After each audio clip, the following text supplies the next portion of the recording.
Hello, my name is Capri Scrub, and today I will be talking to you about the importance of wearing a seatbelt while driving and how not using your seatbelt results in increased accident related deaths.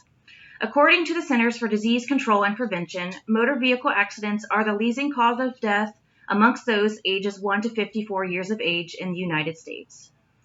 Although securing yourself with a seatbelt only takes seconds to complete, many of us skip this, putting ourselves at risk for injury. Although it only takes seconds to complete, many do not take the time to do it, but it is the most effective way in saving lives and reducing injuries if you are involved in an accident. While most of the U.S. population understands the importance of wearing a seatbelt, the national rate of seatbelt usage in the year 2018 was only at 89.6%. According to the United States Department of Transportation, 37,133 people were killed in motor vehicle crashes, and in 2017, and 47% of those were not wearing seatbelts. This comes out to being almost 100 deaths per day. It is estimated that in the year 2017 alone, that 14,000 individuals survived a car accident just because they were wearing a seatbelt, but that number would have been increased by almost 3,000 more had they been wearing their seatbelt at the time of the incident. According to the Centers for Disease Control and Prevention, more than 2.6 million drivers and passengers were treated in an emergency department in the United States in the year 2019. Most of these drivers range between ages of 18 and 24, which have the highest rate of hospitalization due to non-life-threatening injuries amongst any other age group or adults. Some financial implications and economic impacts, as previously mentioned, almost 2.6 million individuals seek medical care or find themselves in the hospital as a direct result of a motor vehicle accident-related injury.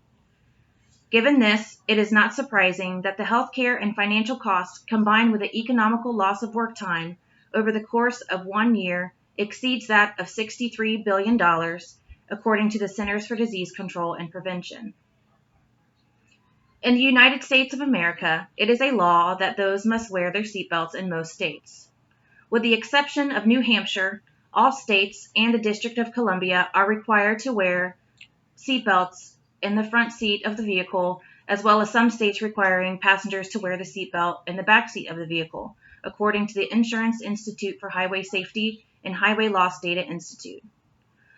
With these laws comes with what is called as primary and secondary enforcement.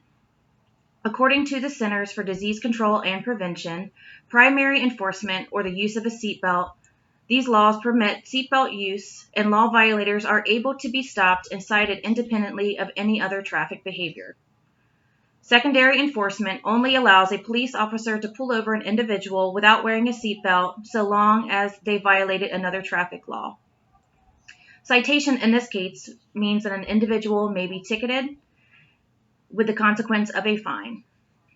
Following the implementation of these laws, most states saw an increase in compliance with seatbelts and a rise about 18%.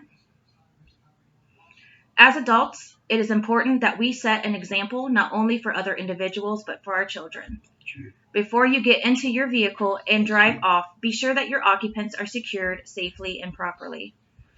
Proper placement of a seatbelt is also essential in preventing motor vehicle accident-associated injuries. The shoulder strap should be placed across the breast of the chest with minimal to no slack and should not be worn behind the back or underneath the arm. The lap belt should be worn low and snug at the level of the hips.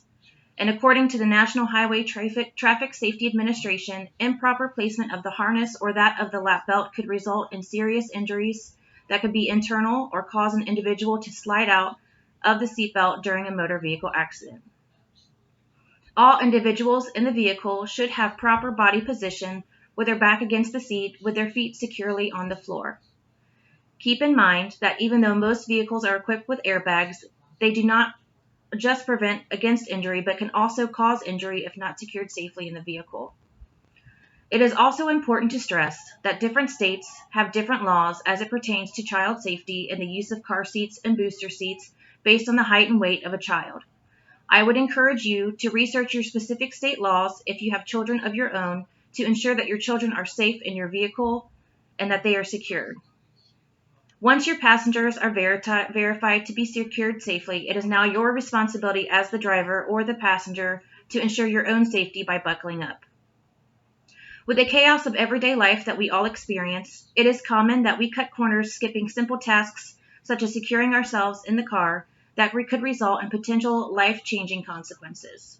With approximately 40,000 preventable deaths per year related to motor vehicle accidents due to not wearing seatbelts, it is important that we take our safety and the safety of others into consideration when sitting behind the wheel.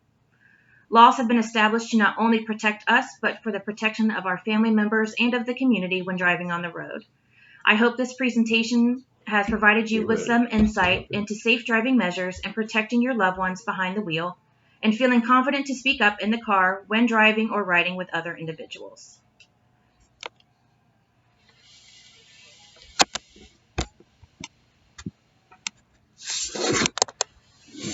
Yeah.